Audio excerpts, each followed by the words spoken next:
For some reason, I just had this urge to go out and buy a CDI. I don't know what it is. All right, well, David, thank you so much, man, for King's Quest V there. And we're going to get some action going here as we have, oh boy, this game.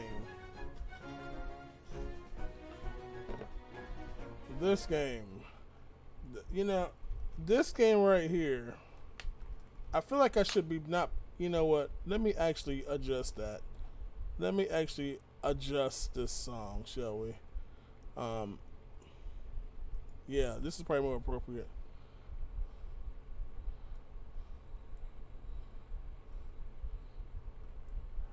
Well, this is the y'all remember the old one? Y'all remember the old song? American Gladiators for the NES is coming up next. Oh boy. We're gonna get Mixmaster ready for this one, and you all should sit back. This game is awful. Oh my goodness. It's good, but man, it's awful. So we back in.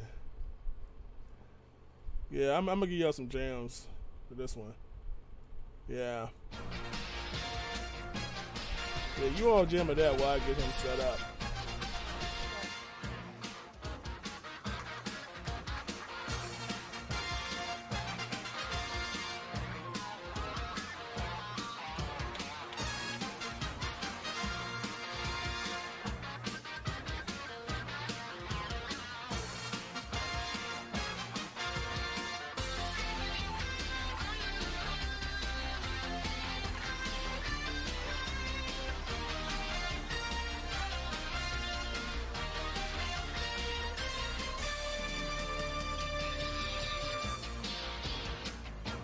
The old 4x3 was close.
All right, you all ready for some American Gladiators here, NES style? You all ready?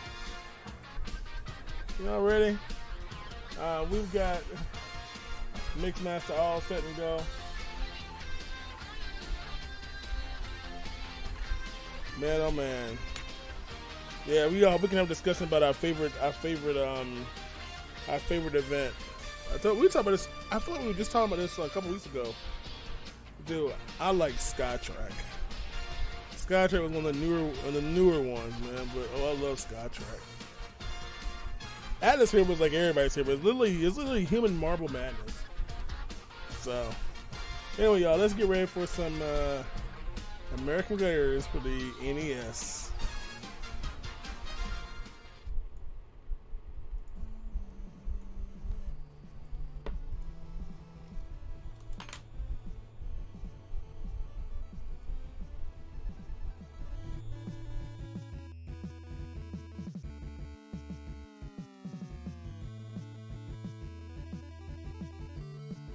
All right, guys, good evening, good morning, wherever you are. This is American Gladiators, but it can be enjoyed by all nationalities.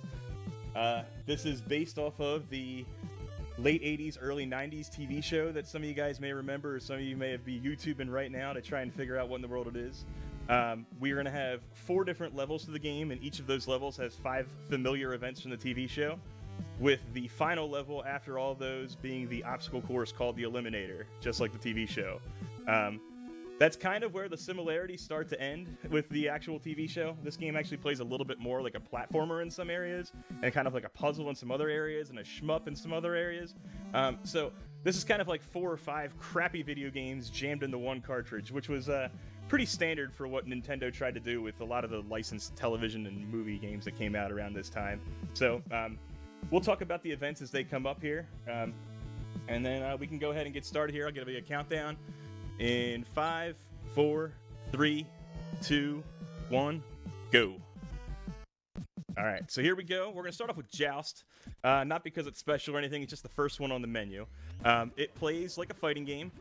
The character that you're fighting against will have one spot where he's vulnerable at a time. So at the beginning there, they generally keep it pretty constant. Like this gladiator is vulnerable up in the head pretty much the entire time. And as long as we don't get too close to him, he won't hit us back. But they're vulnerable in 3 potential locations, either the head, the body, or the legs. And that changes a lot as the levels go on, but here in level 1, they try and keep it pretty steady for the most part. When you finish the 3rd gladiator, you'll see a stick that comes flying off the set somewhere from one of the crew guys, and if you get that stick and hit the 4th gladiator on the first swing, then you can one-hit kill him. Now, in a TV show, you obviously didn't have to jump from place to place or anything like that.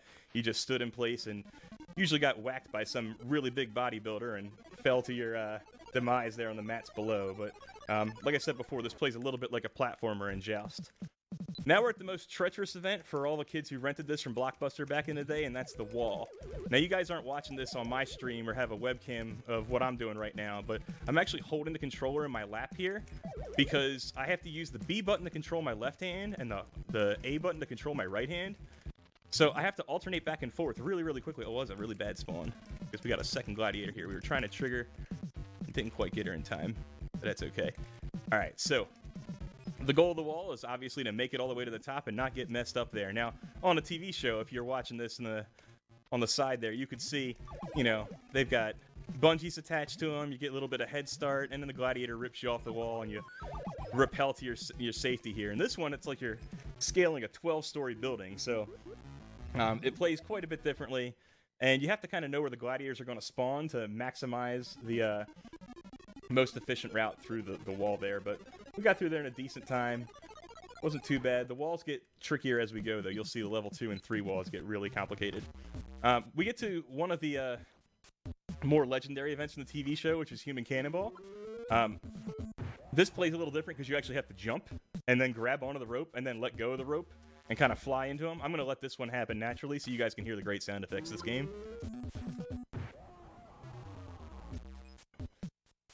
Completely unsubstantiated rumor, but sound effects were 95% of this game's budget.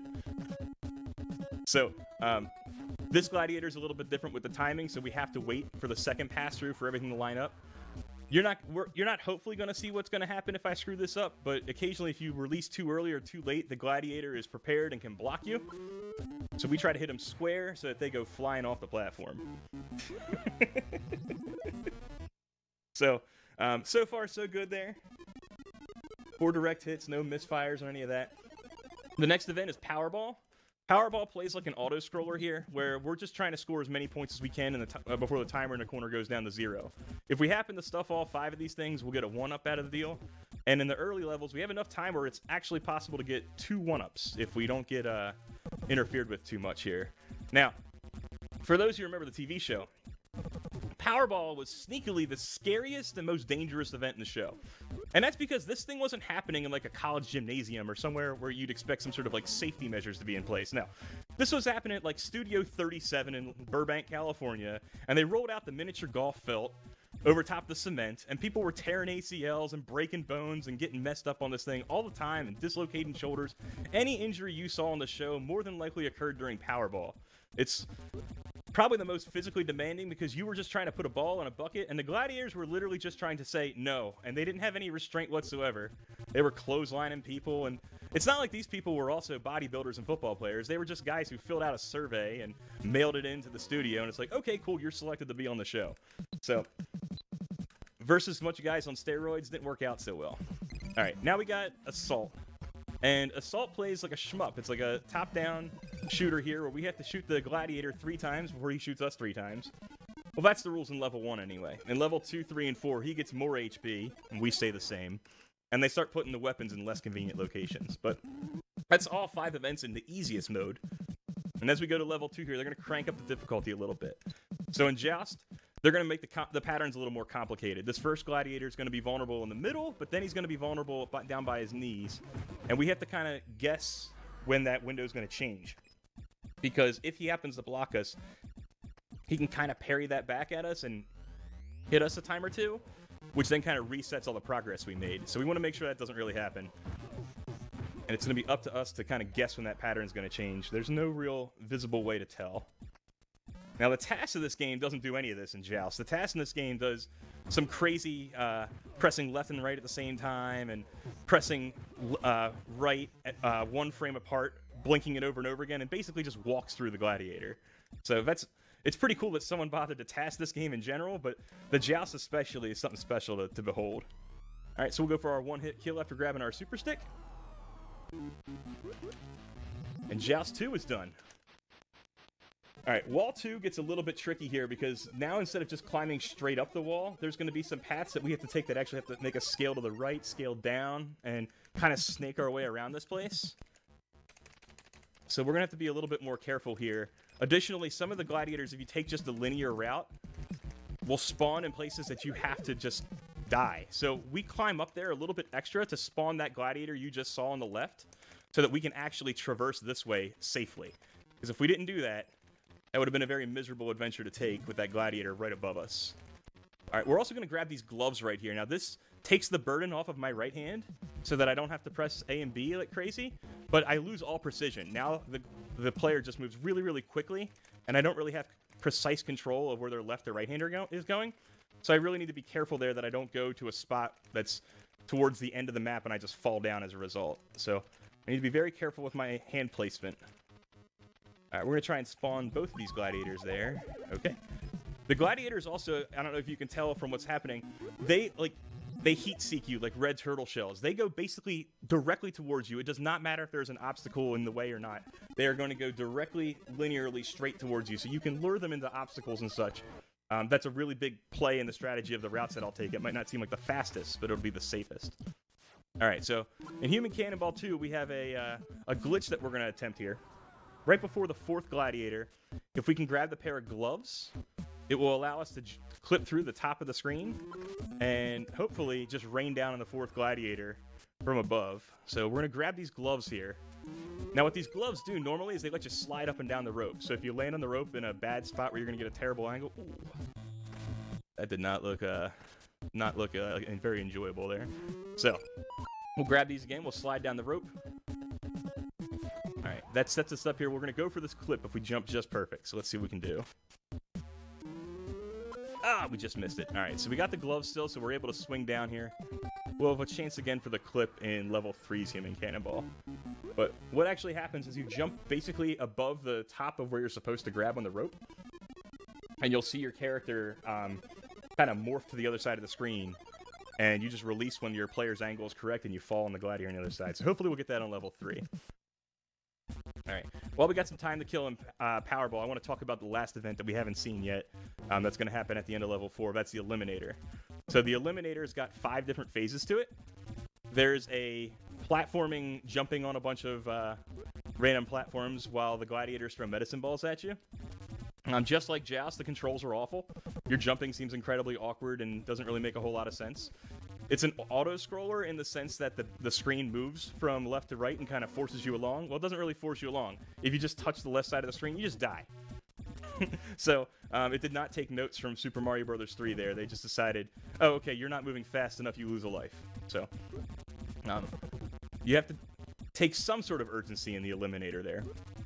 After the platforming section there is a hand bike section, a conveyor section, another hand bike section, and a zipline section. And I'll talk more about those at next Powerball. Alright, so you'll see here, the opponent now will have 4 HP, but additionally they'll put these weapons over here a little bit further out of reach. Now, I generally go for Gladiator kills on level 1 and 2, because he's only got 3 HP or 4 HP.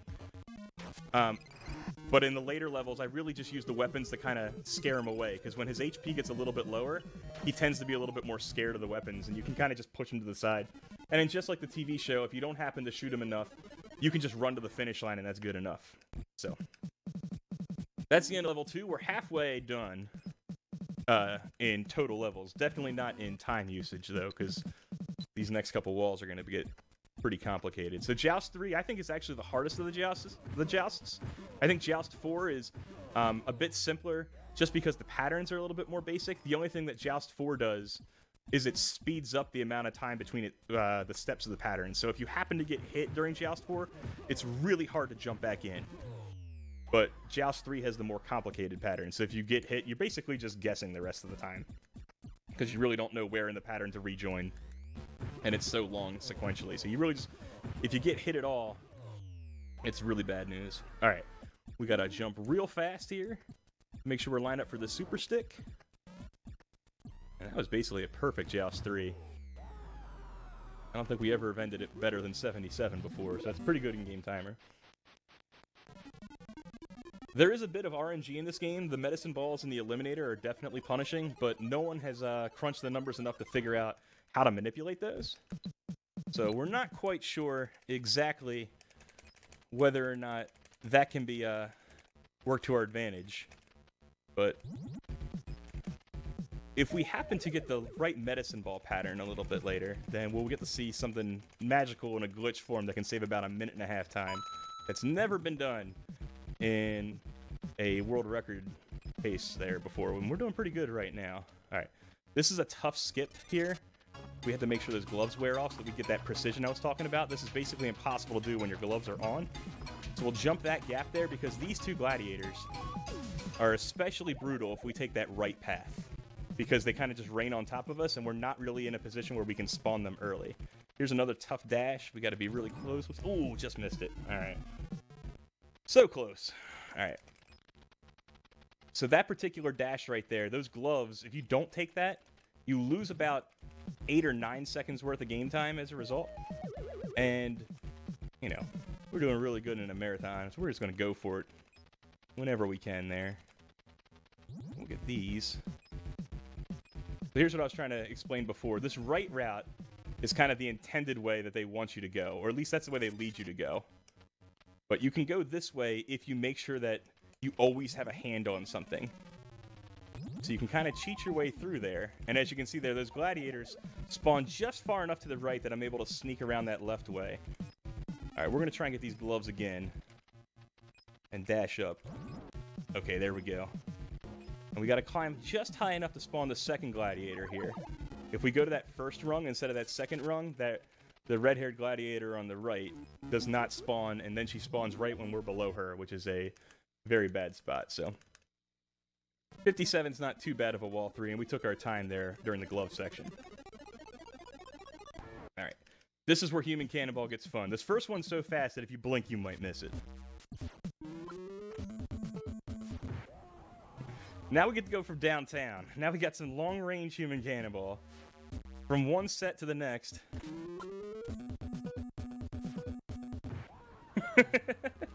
And now we've got one where we got to jump and grab the gloves kind of blindly here.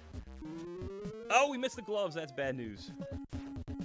We still got the gladiator, though, which is incredibly fortunate. But it means that we're not going to be able to get the glitch, because we needed the gloves for the glitch. So we're going to have to wait till the third pass through here before everything kind of lines up magically, because the platforms are going so fast and the rope is going so slow that where we would release, we'd be kind of releasing right on top of him. So we wait for the third pass through and release right around 6 o'clock. And it all just kind of works. The math kind of comes together there where that's a spot where he happens to be vulnerable. So didn't get the glitch, but we still came through pretty lucky there without the gloves. Alright, so I want to talk about the eliminator glitch that we're going to go for. So what happens after the platform section is you go for the hand bikes. So first of all, the hand bikes. Those of you who watch the show, that was a mythical thing right there. When I was a kid, I saw that. I was like, man, people who can do hand bikes must be awesome. They must be in every single gym. I've been a member of like 6 or 7 different gyms in my day. Not once have I ever seen a hand bike. I'm very disappointed in that. I don't know if that's like an old piece of exercise equipment, or if it just never existed at all and the show just glorified it. I have no idea, but I thought they were everywhere when I was a kid. Anyhow, if we happen to get hit by a medicine ball just as we're grabbing the hand bike at the beginning, it'll knock us back onto the platform, and the hand bike won't disappear. Then we'll try to jump and grab the hand bike again, and it'll be like, oh, this is the second time the player has been on a hand bike, so we better spawn another one. And they put a second hand bike on the same track. Then you take an intentional death, and the game thinks, all right, well, this guy's been on 2 hand bikes. He must be in the second hand bike section. And they continue you from that spot instead. So you get to skip the entire conveyor section in the middle, as well as the entire first hand bike section. And it chops about 1.5 minutes of time off there. So it's really, really good. We're going to hope for the best that we get good RNG with our medicine balls and it can knock us back off the platform, but we'll see. There's hand bikes in your gym, FoxPod? Pics, or it didn't happen. Tweet them at me, at MixMastaPJ. I'm trying to see it. When I was a kid.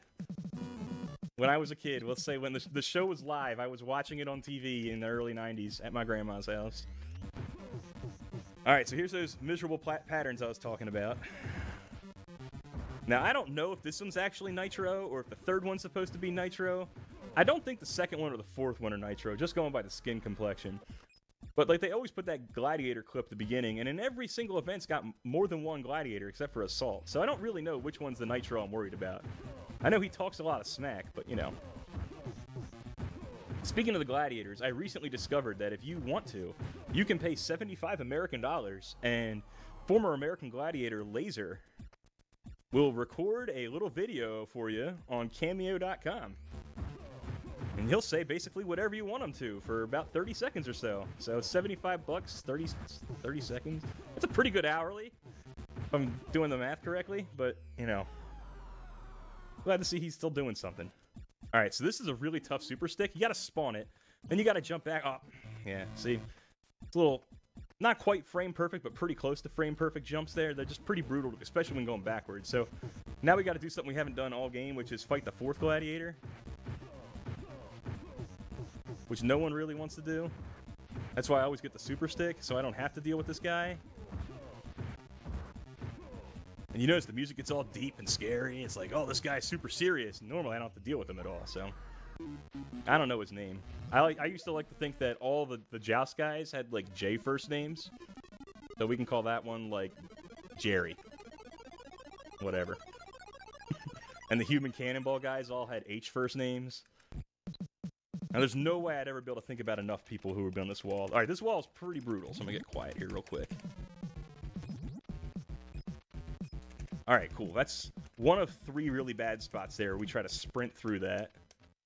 And you can see how technical this next part is.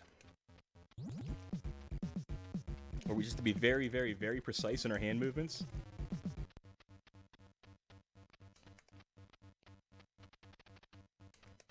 Can you imagine this, like, in a real TV studio? Like, just watching somebody do this without a harness on or anything, just... Oh yeah, I'm just climbing this blue wall with some random purple and green balls on it. And there's a bunch of camouflage gladiators that we can't see until the very last second. Ooh, those gloves were almost deadly. Try to line these up and play it safe through here. If we were going for it for real, we'd be going super aggressive with those, but, you know. We got so many people watching at home, they don't want to see me die. Alright, here's where we're going to take advantage of that heat seeking again. See this gladiator's coming right for me? It's going to go boop.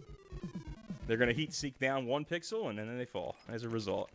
Alright, last gladiator to beat. Alright, we are done the wall. The wall is done. We have solved the puzzle. Alright. Human Cannonball 4. The last gladiator is so brutal. The timing is so tight on it, and it's going to take a lot of patience. But we will try and shoot for the quickest release on that, which is the 4th pass-through. Strange to have gladiators this easy at the beginning of it, and then we have this long-distance guy. Lots of speed on the rope and the platform. That's usually good for us. The bad is when we have a very slow rope and they have a very fast platform. Alright, we're going to jump blindly and hope to catch these gloves, which we did. But we flew over the glass. That's okay. Alright, so let's try and time this again. There we go. That worked a bit better. Alright, now this one's tough. You can see how slow our platform's moving. We grab the rope on the second time through. can see how slow that rope is going. And we have to get the Gladiator on the 4th time through, right around just before 6 o'clock. That's close. Get the insurance one up. When I was a kid, before GameFAQs was around, I used to like hearing that sound effect of the Gladiator bouncing up and down, trying to time it perfectly of where it would be. Then when GameFAQs came out, 2 great things occurred. 1, I figured out the best time to hit this Gladiator. And 2, I got to see the American Gladiators logo made out of backslashes and asterisks, and it looked absolutely incredible. So, mad props to that guy in 2004. I'm sure it's still there. I'm sure you can find American Gladiators FAQ.txt. Hope he is doing well. Alright, so this is our last Powerball, our last little auto-scroller here.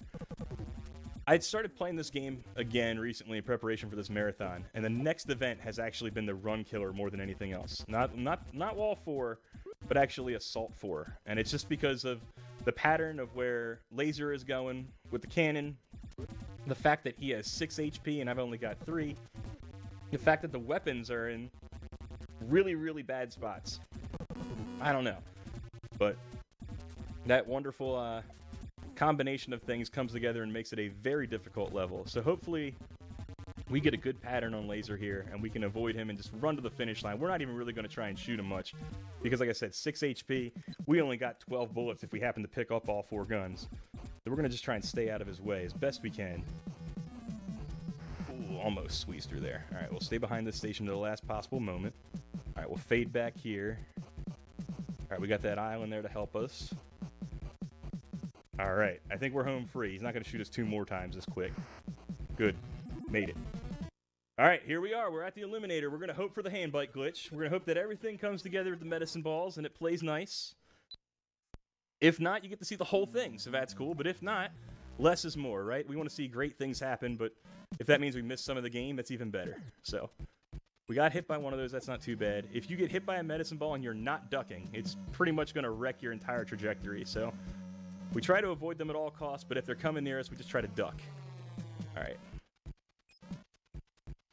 So far, so good. Now, you can see what I was talking about with the auto-scrolling. If the left side of the screen happens to touch me, I'm just dead. But the further I can get over to the right of the screen, the more time that basically gives me... that was just bad luck. The more time that's going to give me to wait for the perfect medicine ball. So, while it doesn't seem like the speed of this part is going to matter too much if we happen to get the glitch, it does matter because it gives us a little bit more opportunity. Now, like I said before, no one's actually crunched the numbers and done all the RNG. Whoa, I hit a medicine ball that wasn't on the screen. No one's crunched the numbers to figure out the medicine ball pattern manipulation stuff yet. God, that would be so cool if someone broke this game and figured that all out. And we could just read the patterns perfectly and know when something's spawning in advance. But, ooh, that was close. All right, let's get lucky. Come on. Give me a medicine ball. Hit me off of this thing. All right. It's not coming. All right, so if the medicine ball had come there and I would jump back on there, we'd be able to skip this section and the next section. The reason that's so important is because this next section has 2 spots in it that are basically just RNG entirely, where we just basically have to pray that the medicine ball that is going to kill us isn't going to actually show up. There are 2 jumps that are quite sizable where the medicine ball that could potentially mess up your day isn't even on the screen yet for you to react to. So that was one of those jumps. It was so big. If one of those things happened to spawn just a little bit earlier, I was in big trouble, but we made it through that one. All right, and we got one more up here that we're concerned with. This one. Let's see if we can get this jump okay. That one doesn't want to behave. It's okay. Ducked under it. All right, good. Ooh, all right. And now we're going to everyone's favorite, the zipline section. Now, the zipline in the actual show was like one big zip line, and you ran through a gladiator through some paper, and you got to the finish line, and Larry Zonka interviewed you, and you thanked your mom and your dad and God and all that stuff. And he was like, and now Jerry Williams is going to the quarterfinals. Well, not in this one. In this one, you're just going to go down like 50 zip lines to the finish line. So people always wonder, wait a second, how in the world are this many zip lines? Are they like 30,000 feet in the air? And I like to think that the canon of this game is that the zip lines are you actually reverse scaling every single wall that you climbed. Like, everything is actually connected in this game in the one big actual level, and the zip lines are you scaling down all the walls you already climbed. And we're almost done here. All right. And time will be when the timer in the corner reaches 0. We had a sub 25 run, so that's pretty good. All right. And time. And in typical NES fashion, you get yourself like 1, maybe 2 screens for all of your efforts and hours that you put into beating this game. They decided, okay, this is going to be worth about 30 seconds worth of hacking and programming here, that we're going to actually reward our player for how much effort they put in. So we'll get this little animation here of all the gladiators and then the contenders there doing a really awkward jump high five and a fist pump in a weird stance, so the guy looks like he's wearing a kilt. And then we get to find out, oh, we're American Gladiators champions, and we'll get a password that takes us back to level 4. And that's literally American Gladiators. You guys have now seen it all. So, I want to thank you guys for tuning in tonight. It's, it's crazy that almost 1,000 of you guys are still watching this right now. And I especially, you guys can't tell because you're in the chat. But for those of you guys who are in the Discord, you guys can see how much work Big John is putting into this thing. He's managing 2 different chats and getting everybody set up constantly. He's got no help. He's doing all this on his own. Like, that's incredible for this guy. Like, he already does amazing things for everybody else who watches his stream. If you watch it on a regular basis, if you haven't before, please give him a follow. It's hilarious all the time. You can play Price is Right. You can watch some great Sonic and Mario games. Big John's the absolute best. So thank you so much for running this. You got Cyclops coming up next with some Wario Land, Super Mario Land 3, one of the better Game Boy games out there. So, like I said before, man, thank you so much for watching tonight, and thanks again, Big John, for throwing such a great thing together. Really appreciate it. Have a great one, guys. Hope to see you on my channel sometime.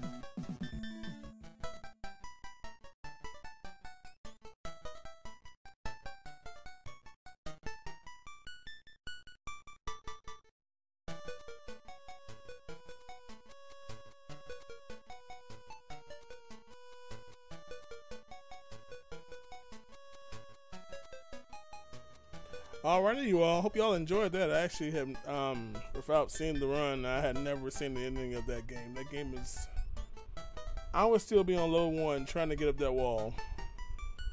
The wall is so awful in that game. Jeez, man. But Mixmaster showing like there's absolutely no challenge whatsoever.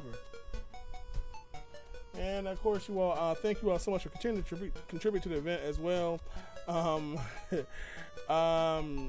Pound Bob donated $25. Had to donate during one of my favorite NES games, you poor child. Thank you so much for your generosity. $10, I'm out of control. Says for MixMastaPJ, good luck with the human cannonball glitch. Didn't get it, but I'm sure we can find a VOD that has it, right? And $42 from your best friendo, who says $1 for every what. There was a what in the Son of Have Mercy.